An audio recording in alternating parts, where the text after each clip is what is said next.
Dahil nga itong Glock is mabili, napakasikat din ito dito sa US. Ipakita ko lang isa-isa guys, itong napakarami nilang paninda dito.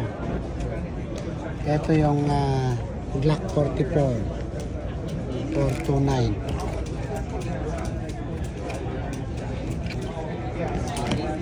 .22 LR, Glock 48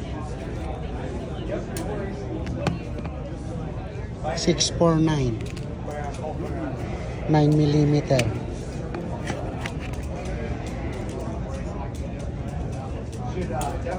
Ten rounds yung capacity ng magazine. Ito yung Glock 47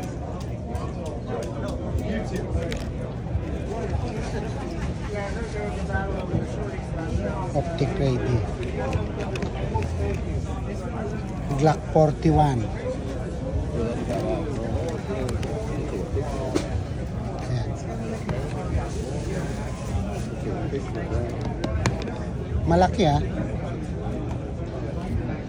Itong 43X guys, ito 699. Ito napakaganda, itong pang CCW. Pero ito hindi, ito yung MOS ready. 699. Itong 43X G43X pala ito guys, ito. Tapos ito yung 43X. Ito yung MOS ready. Ito yung sinasabi ko guys na magandang pang CCW kasi maliit lang. Tapos yung magazine capacity nito is ito 10 rounds, pero makabili ka ng mas malaki sa aftermarket. Ito G43X din 6599. Tapos ito 649. This is really good. Just love it. I saw it a long time. He's the one. That's the one Anthony bought his off of. 29. 10mm.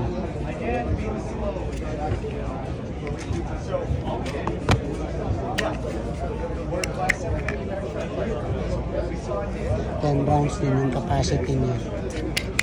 Maliit lang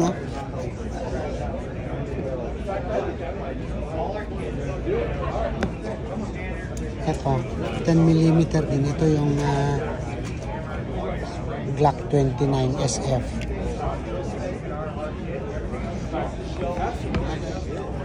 $599.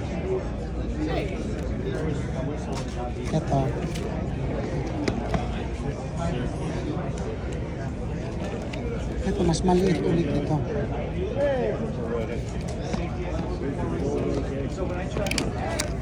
Ito yung Glock 28. Glock 26 Gen 5. Maliit. Ito yung 23. Glock 23 MOS ready.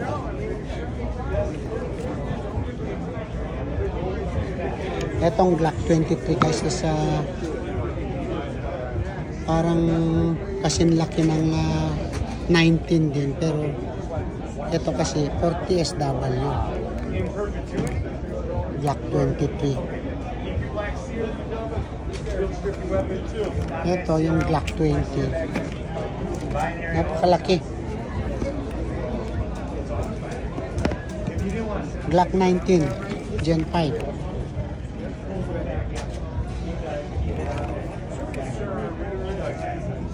MOS ready. FDA 749.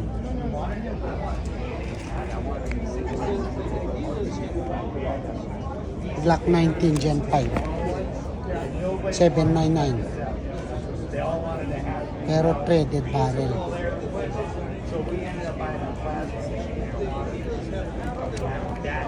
Glock 19 Gen 5 $599.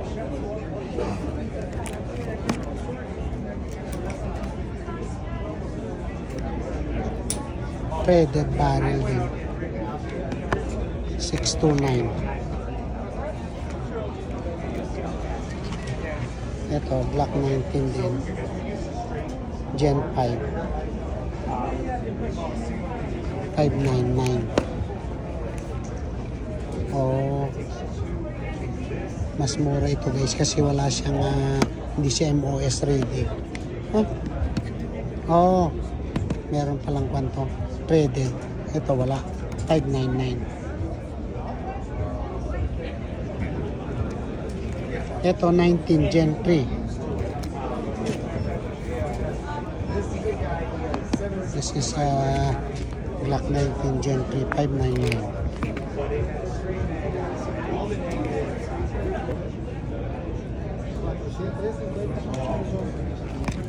Ito Glock 19 din ito guys, Gen 5. Ito yung Tiger Stripe. 699. Marble Stripe. 19X.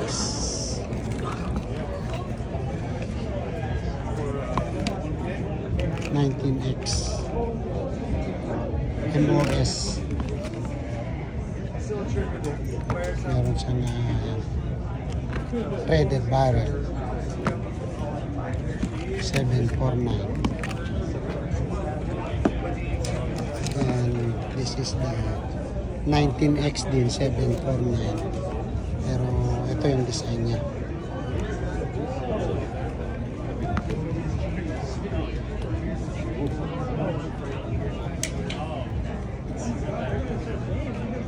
Ito guys, yung mga iba't ibang design, iba't ibang model ng Glock nila. Kaya kung Glock lovers ka, pili ka lang dito. Maraming salamat ulit guys.